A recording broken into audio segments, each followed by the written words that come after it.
Wow! Gising na siya!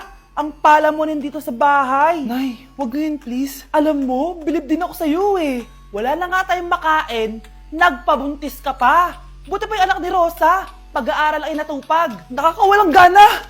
Yan, umalis ka. Diyan ka magaling.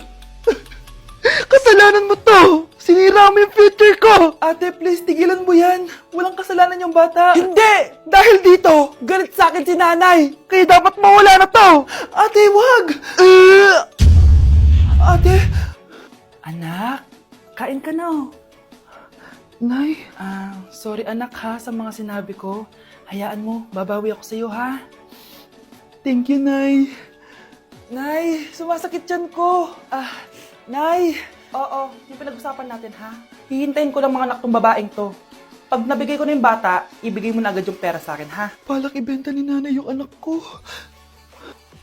O anak, okay ka lang? Walang hiya ka, Nay! Ang sama mo! Akala ko, totoo nagbago ka na.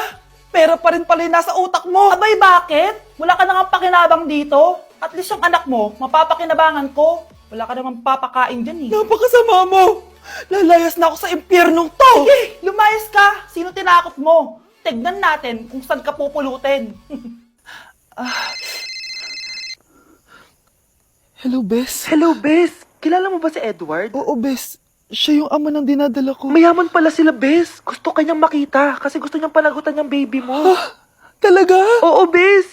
Ito na yun, Bes. Bes, hindi mo na kailangan magtiis na nanay mo. Hindi pwedeng anak ko lang ang makikinabang sa yaman ng lalaking yun. Dapat ako din.